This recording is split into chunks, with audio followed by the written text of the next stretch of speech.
congratulations for your huge vote of confidence that I just witnessed. Thank you, everyone. As I stand here, I am reminded by seeing Lisa Smith in the room and a few others that I've known over the years, but especially Lisa.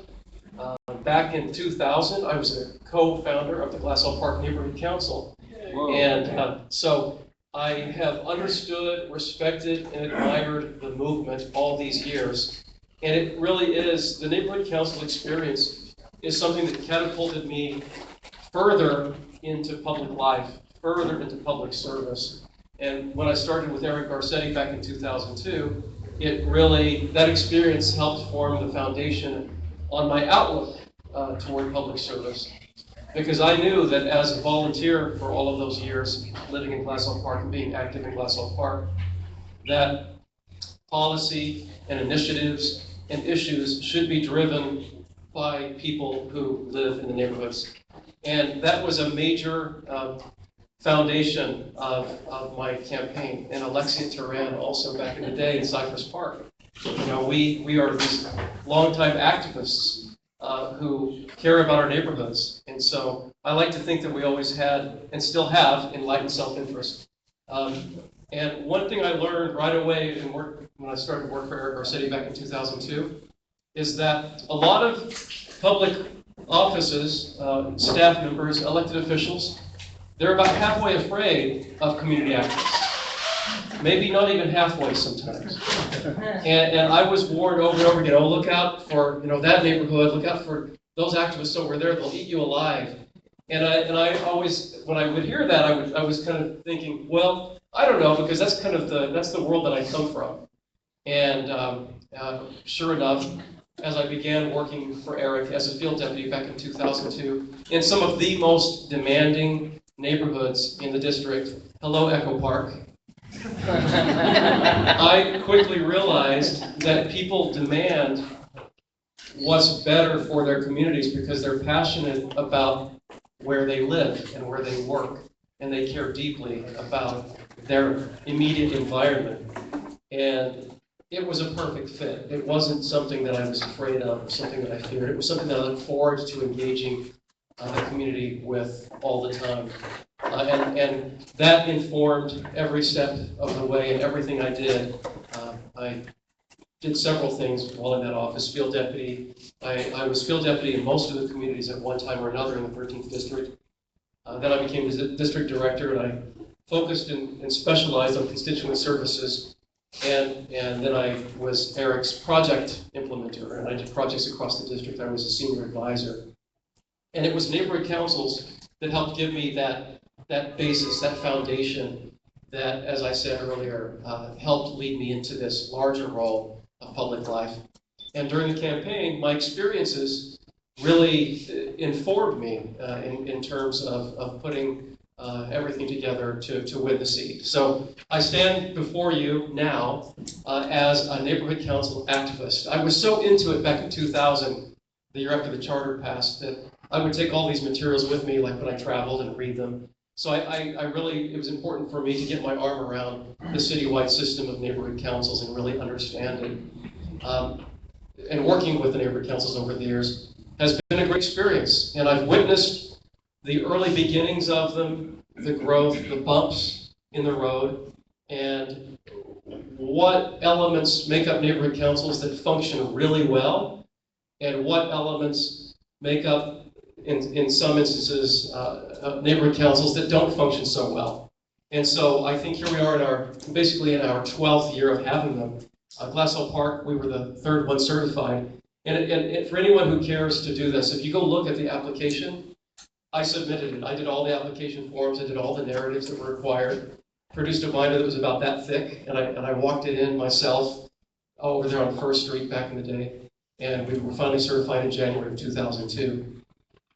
It's worth it. Community activism is worth it.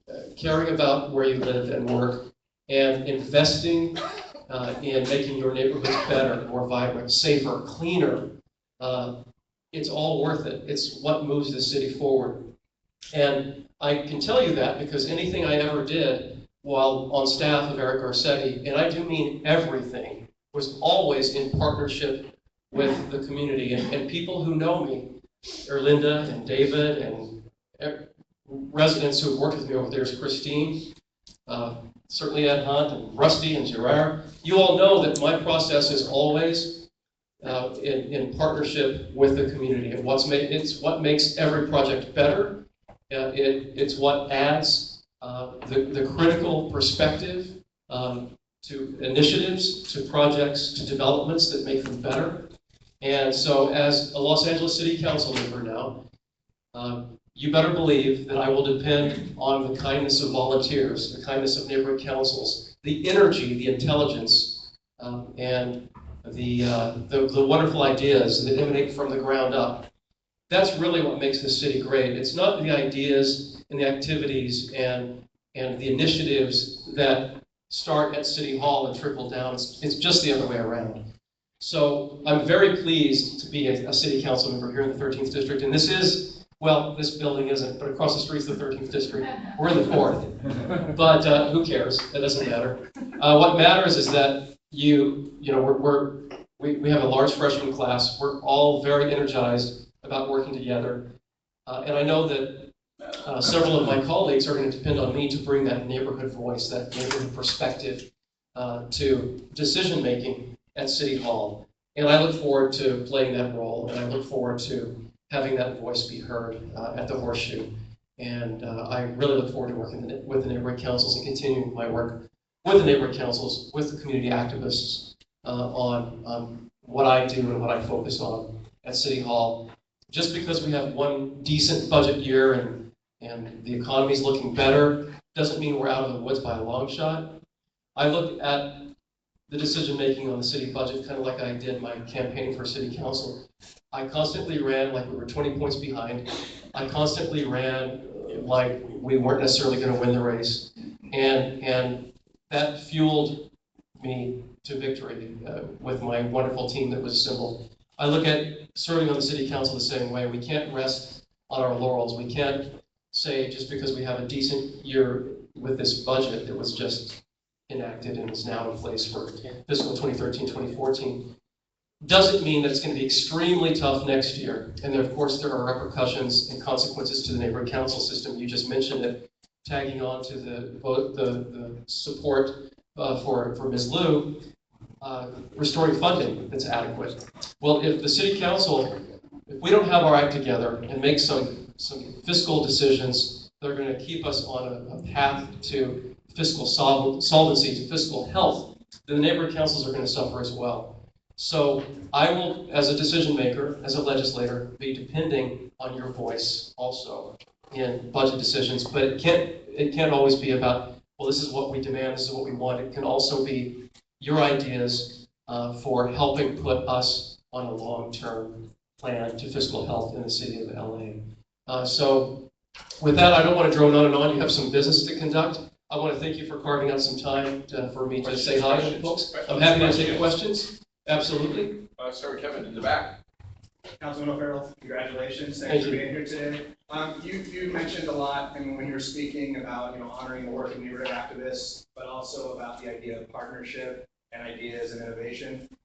Sometimes I get the sense that we as a group or individuals in the neighborhood council system do what you said, a lot of demanding or using words like strongly urge and demand and taking those types of positions. Do you think that there's a better way, or maybe some suggestions you have of where we can be better partners, where we can enact things together by working with your office in a different way that is maybe less adversarial sometimes? I do not consider overall, collectively, the neighborhood council presence adversarial in the least. I really don't. I don't have a cookie cutter approach. I've gone to all the neighborhood council meetings in the district, and I've observed with my own eyes and worked with neighborhood councils that are functional and are relevant because of the way they conduct themselves and the way they get business done, and other neighborhood councils not so much. So it all depends on the thrust, the values, the culture of any particular neighborhood council to be relevant. So the important thing, I think, is for any advocacy group, whether it's a neighborhood council or a chamber or an improvement association or what have you, is to just focus on with an attitude of partnership with the city of LA, but at the same time standing firm on what you believe and what you demand, and then asserting yourself in that way. And you have to be constructive in your approach, otherwise you won't be taken seriously. And that's certainly it. But I think the neighborhood council system overall is terrific. We're 12 years old now, we're on our way. It's still a very young system. So in terms of partnering with me, think of me that way, as a partner. Think of the city of LA as a partner. Don't think of yourselves as subservient to the city. You're an advisory body. So assert that in a very constructive way, and only good can come of that. Councilman, welcome. Thank you for coming. I was at the certification of your neighborhood council a long time ago. Yes. And it went into the night, as I recall. Yes. My question for you is, do you believe that the mayor shares your perspective and your view on neighborhood councils? I think more or less he must. I haven't talked with him in detail about it recently, but Eric Garcetti, as my boss for all those years, was very supportive of the movement. He was very supportive of self-determination and self-assertion, which I just mentioned. So I think the mayor respects community activism very, very much. He, I believe, has been informed in his life of public service in a similar fashion to mine, only as an elected official. And I think as mayor, I think we can expect really great things from him. He really is all about participation and greater involvement in local government and in local issues. So I'm very optimistic about Eric Garcetti as our mayor in terms of grassroots movements and neighborhood councils. Could you have him come to our meeting? We've been trying. I'll do my best to get him to this meeting. I'm sure he'll be able to schedule a time to come. Well, that's a problem. Okay, Sid. Thank you, Councilor. Sid Gold, Bernardo Hills North. Just to follow up on your concept of partnership, Mike has passed a number of resolutions asking for participation on committees, councils, file numbers, things like that. What's your thoughts about, as a councilman, supporting those sorts of things? What I would love, since I'm a brand new council member, I've had 2 sessions now, and then we went on recess. But we're all working. Just because city council is on recess doesn't mean everyone's taken off. I'm not. We're all working, believe me. But I would love to get a briefing, actually. I went from a very intense 15-month campaign to now being council member. So I would love to schedule the leadership here to come in and just give me a really good briefing on this, and we'll talk. I think it's really important to exhibit and demonstrate critical mass on an issue, and then you're really talking about a movement, about changing something for the better. So I would love to hear your thoughts on that. I'm very aware of the council file process, but I would love to sit down with you and hear greater details about that. Councilman, so follow up to Sid. You know, one of the things we've been asking is that in the E&N process, you know, that we be better represented and the department be better represented. And now we feel we have an opportunity because we have a council member who was a council member who formed a council. Bottom line is, we're going to be looking very strongly at your position on E&N in helping neighborhood councils fulfill the mandate of your chair of E&N, who continue to say that we don't do our job, which is we don't get to weigh in on things. And in follow up to what Sid was saying is the only way for us to follow up and really get involved is when we have the information well enough in advance, not 72 hours before a vote. So, you know, the ability to have, you know, a seat at that table, at the committee table, even a non-voting seat on commission, the ability to see things happening well enough in advance. We're gonna puff up your shoulders to really broaden them up for us, because we're gonna be looking for you to carry the heavy lifting and to really help us get that voice at the table. We think, I personally think you're the right person to make it happen. Thank you, and I look forward to talking in more detail about that. I have one little comment about that, and that is, I suggest that you think of yourselves as lobbyists for the neighborhoods. Because City Hall is just running crazy with lobbyists everywhere. And they're knocking on doors, they have access, they come in and say, how's it going, council member? Congratulations, I want to talk with you about this and that. So who is our lobbyist for our community? Who's our lobbyist for our neighborhoods? And you don't even have to register. You just have to be the neighborhood voice. I think if your perspective is we are the lobby for the city of Los Angeles' neighborhoods, and if that's your outlook and that's your approach, I think that your credibility will shoot way up if that's a question in some people's mind. But I look forward to having that conversation with you. Mitch Pete Nicholas, I'm a constituent and I'm a resident of Rampart Village, and congratulations. Thanks, Pete. I hate the way that LA City has been redistricted. I like the fact that the state went to a nonpartisan commission for redistricting. If I read the tea leaves correctly, LA is generally a center to left political entity. We've got all these members who former members of the Senate or Assembly, and I wonder if you could advocate for our going to a nonpartisan redistricting commission so that we can get rid of some of the silly looking districts we have. I don't think that we have any residual fight against this group, against that, and we ought to be able to come up with some contiguous, solid-looking, reasonable areas. And we have a lull now before the 2020 census, and I wish that you would advocate that we go for a commission redistricting system. I agree with you completely. I mean, even where I live in Glassell Park, my personal situation, I face the consequence of redistricting myself in my race for the city council seat. So I get it. It's the way the state does it with an impartial commission is the best way. And so this came up on occasion during my campaign as well. The city charter hasn't been opened up since '99. If it's opened up again, you better believe.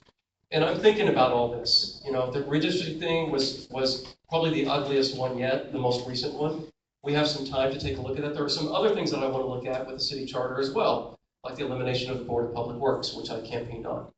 It's a duplicative, patronage awarded, 6-figure salary, 5-member commission that costs the city money, millions of dollars every year, and I don't like it. So there are a number of other, and that will probably take a charter change. There are a number of things. You know, this new freshman class of council members, it's a chance, it's an opportunity to revisit a few things that don't work so well, and that's one of them. So I'm still thinking about how I want to approach that, because my priority, of course, is the district. But that is, that's on one of my front burners as well, and I think it's a great idea, and it worked pretty well for the state. Here, we're going to take these last 2 questions because the council member has to get going. Okay. I'm Steve Twining from the west side, from the hills. Traffic is the #1 issue on the west side, I would say, pretty much. I think it's everywhere. And airport expansion, for example, the current mayor is sort of against it, I believe. The runway expansion, expanding it by 250 feet. Would you support that position? I am open to it, but again, I come from a neighborhood. When I put my feet in the shoes of someone who would be affected by it, I have to really consider it. We have municipal airports. I really want to talk with my colleague Mike Bonin about it some more before I come out in a decision. I want to make sure that the decision I make on that, or will need to make. Affects the whole city. It does.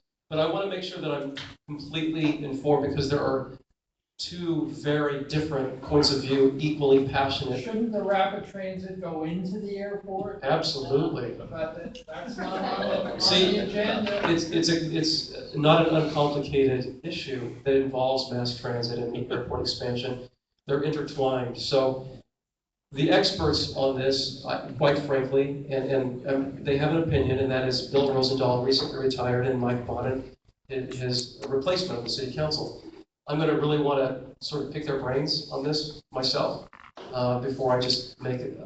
What I think, if I stood here right now and told you exactly how I feel, it wouldn't be fully informed. I want to make a fully informed decision on that before I do. It matters to me a lot when people who live somewhere are directly affected by a decision such as that. So it's going to matter to me to take that into consideration. Same thing with the Millennium Project. So a lot to think about. Councilman, in the past, the former council staff was a little tougher to chase down from people on neighborhood council. Will your staff be more responsive to people than what we have seen in? My staff will be as responsive to neighborhood councils as I am. So here I am, after not even one full week on the city council, and you better believe that my staff will attend neighborhood council meetings, work with neighborhood, Well, not so much that, No, but we work. call in or send an email to whoever's. be responsive to, work with. Absolutely. Absolutely, Rusty. I mean, it's just a fundamental belief I have that the best ideas that are best for our communities come from our neighborhoods. And so that really drives so much of what I do, and it drives my outlook. Designated point of contact for neighborhood council. Just one last, because I've been trying to get all the Sure. plan here is, and he's a representative from the harbor, so I just want to get a. Thank you. I'm also the signatory on an application that actually was one right before you. That's right. I was so jealous. Yes, and we were jealous of Wellington. Lots of questions I could ask, but many of us have actually attended E&N meetings over the years. And our experience, if we drive 26 miles, we wait 2 hours, and then we get 2 minutes, and it's not even an official meeting because there's no quorum. Because the 2 other people who were on the committee never showed up almost at all in the last year or 2. So one thing you could do is actually show up. The other thing you could do, which is I think very important and is the subject of a lot of motions that we've made, is when there's something that comes up that's important to us, and we only have the 3 days or the 1 week notice, move to set it aside for 2 months so that we can go back and discuss it and bring back an intelligent response.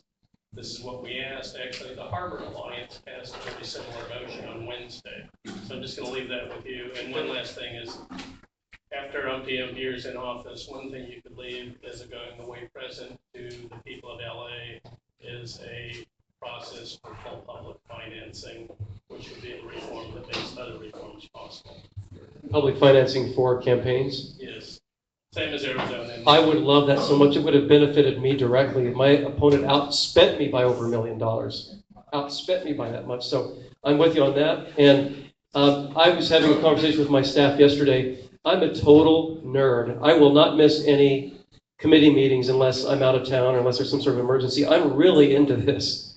And so you can count on me to be there and represent at all my committee meetings. And I'm chairing Arts, Parks, Health, Aging in the Los Angeles River. That's the one that I'm chairing, and I'm so glad to be doing that. And I hope to see all of you on occasion at my committee meetings. So with that, thank you so much. And my hat's off to all of you for volunteering to do great things for the city and for the community.